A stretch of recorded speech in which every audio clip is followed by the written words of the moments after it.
Welcome back to the Real News Network. I'm Paul Jay in Baltimore, and this is Reality Asserts Itself.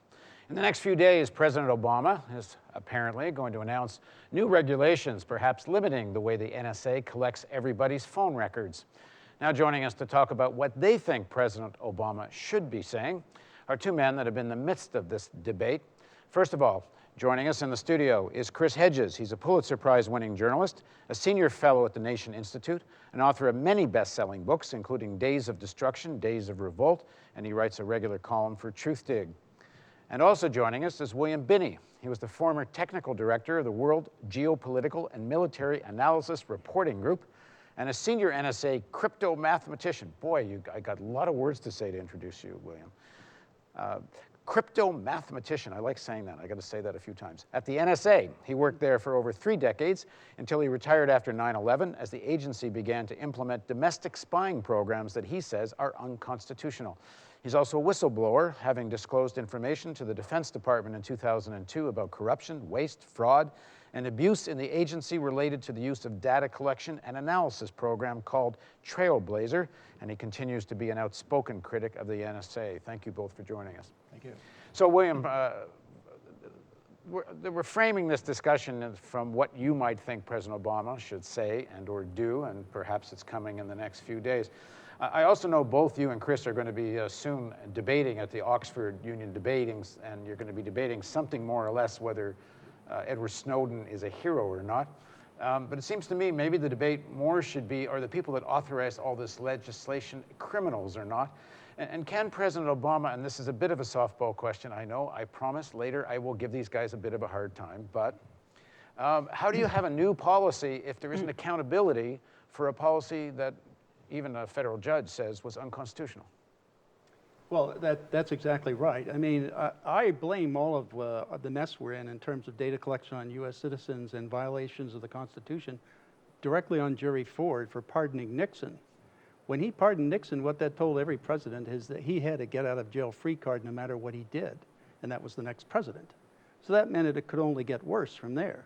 So I blame that setting up that condition on Jerry Ford. But I mean, what they're doing now is a continuation. It didn't seem to matter what party it is. They're trying to focus on the whistleblower and not the fact of what they're doing and the crimes they're committing. And just to pick up on the Ford point, certainly President Obama even did that in spades by not going after Cheney and Bush for an illegal war in Iraq, illegal torture, illegal rendition. That's correct. Yeah, I mean, he bought into all the programs that they had started. Now, you've been quoted as saying this NSA data collection is unconstitutional. So that means it's illegal, which means it's criminal. So who are you accusing? Well, the core of this started with Bush, Cheney, Hayden, and Tenet as the central organizers of this effort.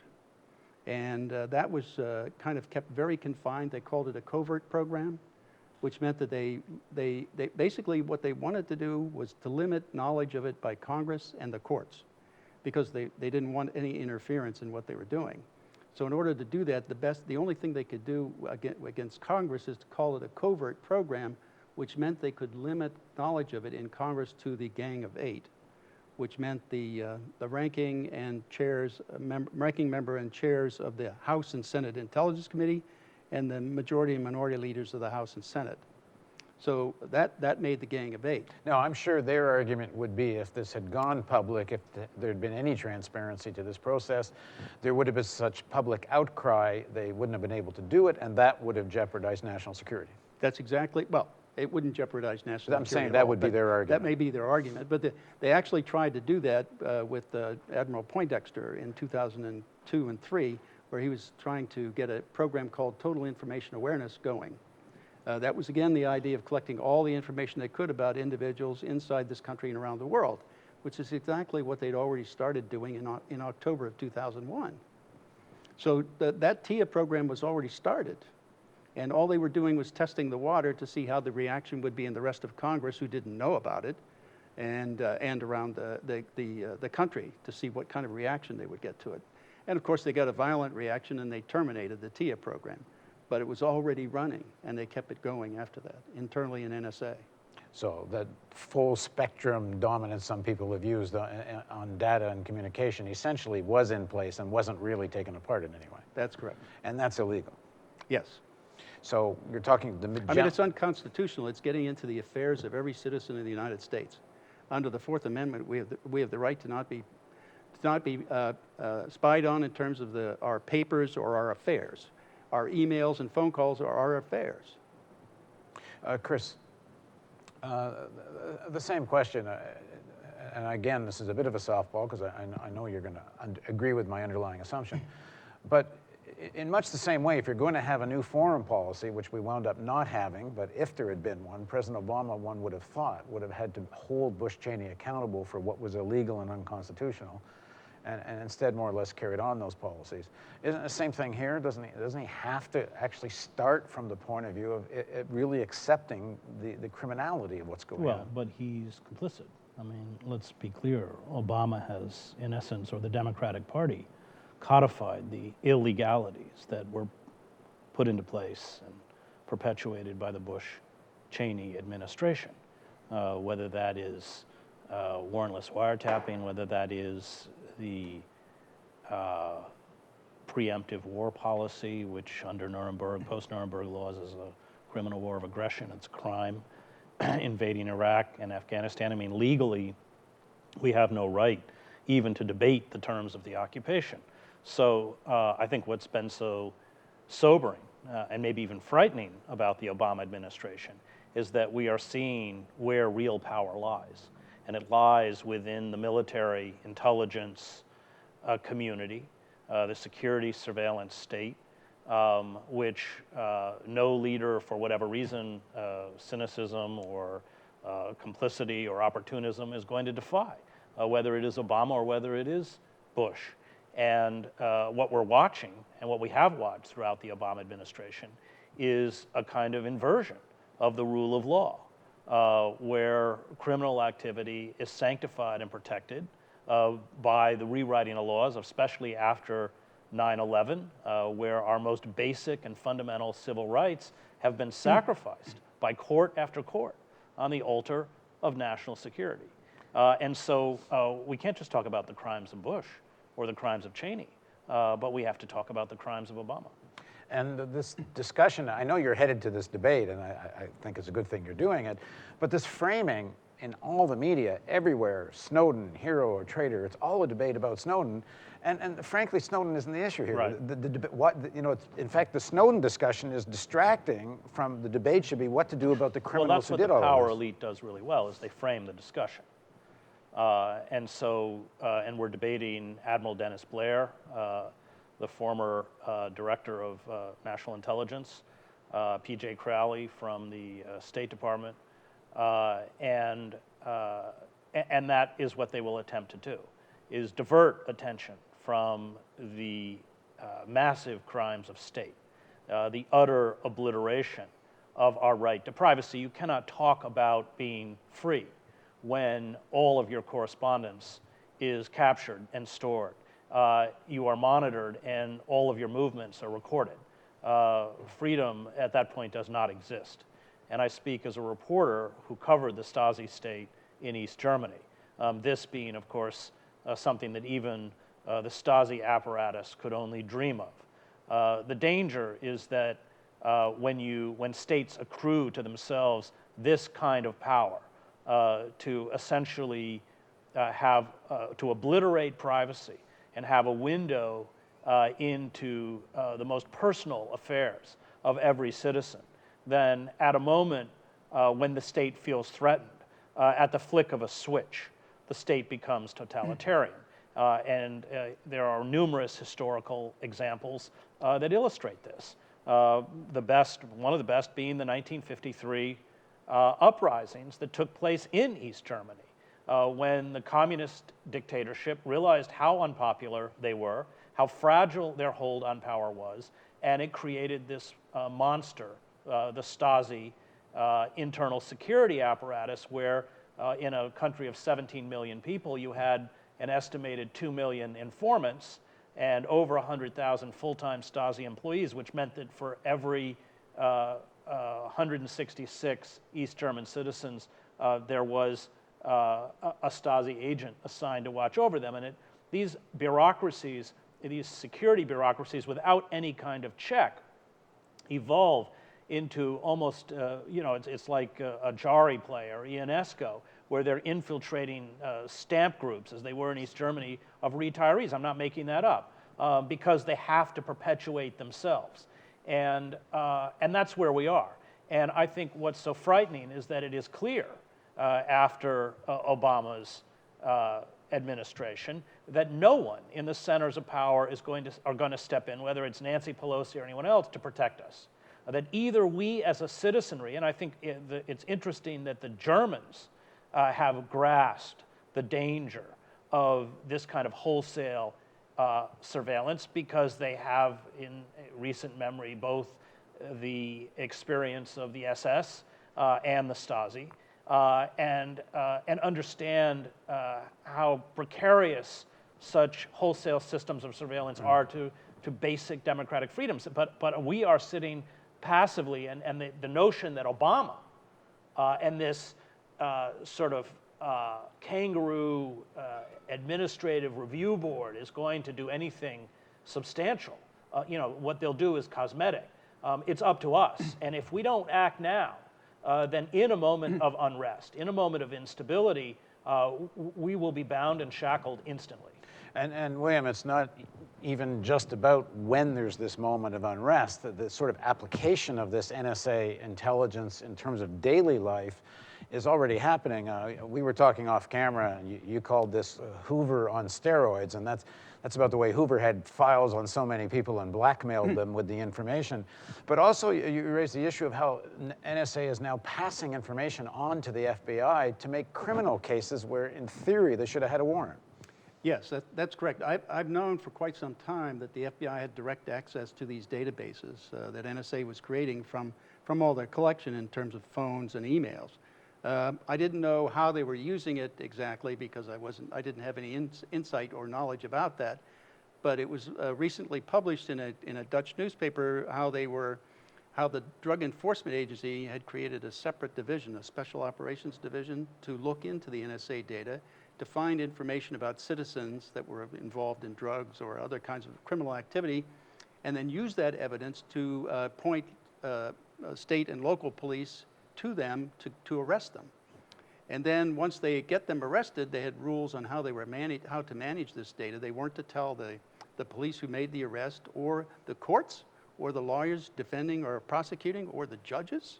And no one was to know the source of the original data. They had to do a parallel construction, which was to go and find evidence that they would have accumulated in a normal police procedure to justify an arrest to begin with, and then substitute that evidence for the information that they really used to arrest. Which isn't hard to do when you already know you're working Exactly. back from an end result. Right. And so I call that a planned, programmed perjury policy by the Department of Justice of the United States. So that's criminal. Yes, and it's not just They're limited perjuring themselves in court. Exactly. It's not just in the United States either, because at the bottom of one of the slides they're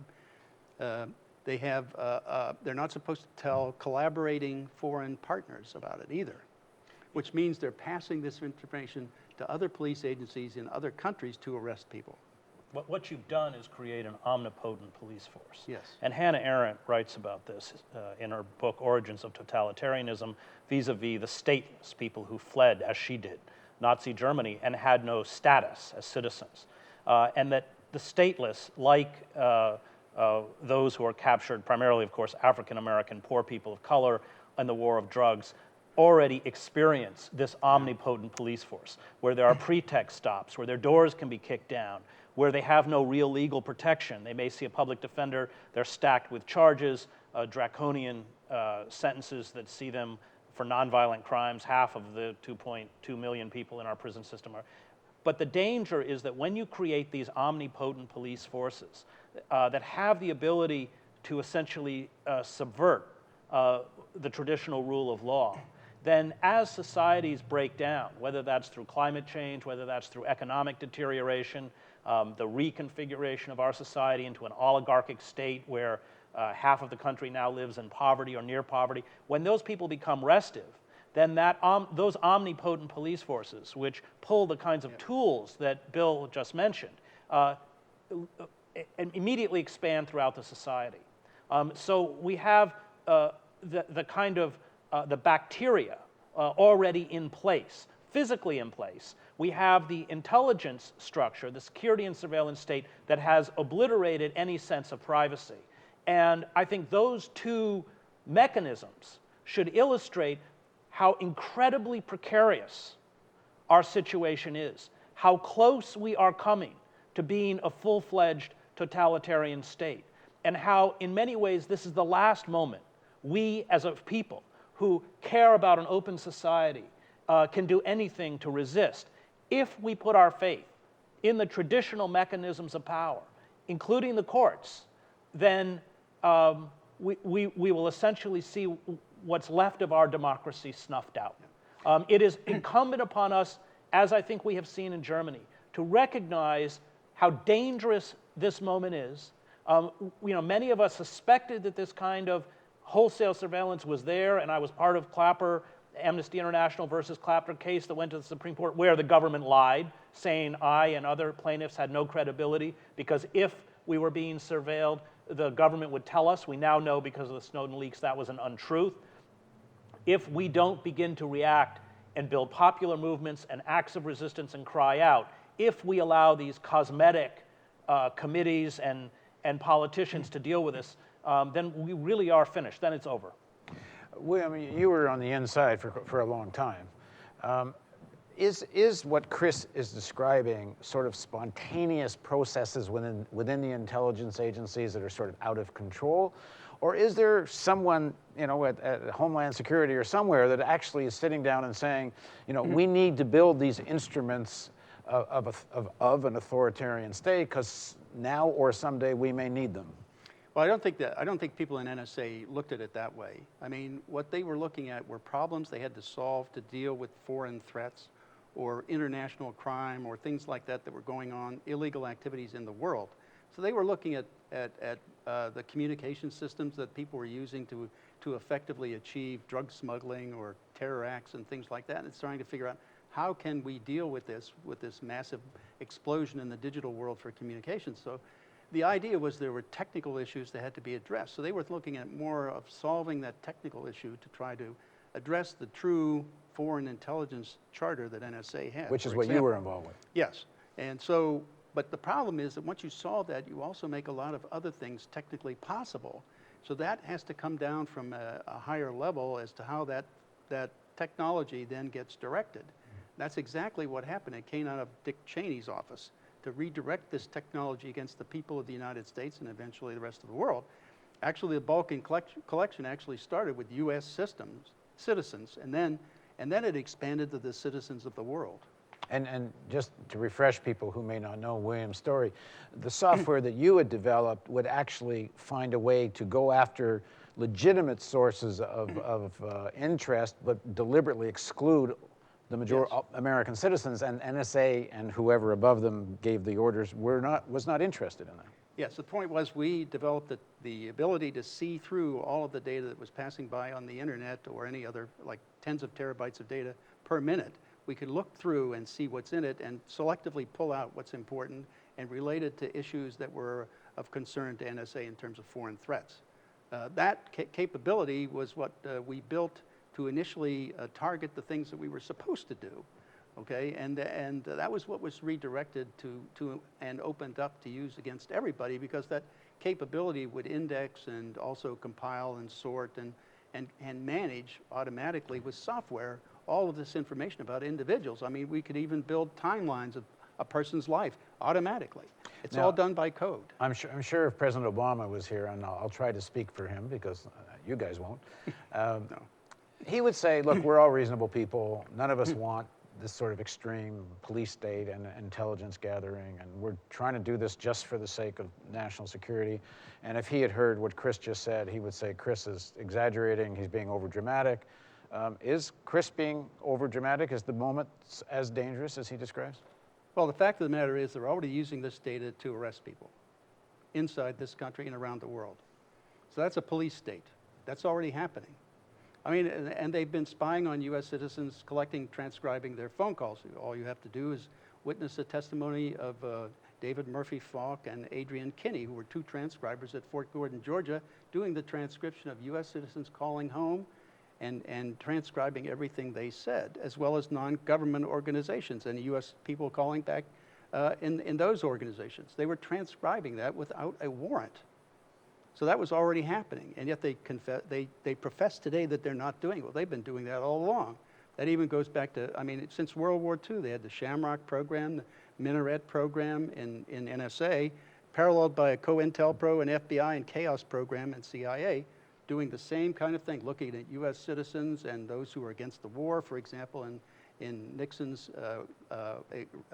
office, when he was in office, why he had them looking at anyone who was opposing the war, and others like and deliberately Martin Luther trying King. to disrupt legal opposition to the war through creating Exactly. deliberate sense of paranoia and infiltrating. Yep. There's the story of trying to blackmail Martin Luther King. Yes, and also John Lennon, he was a part of that too. And we shouldn't forget the internment of Japanese people during World War II, Yep. the McCarthyism and the singling out of people based on political opinion, really.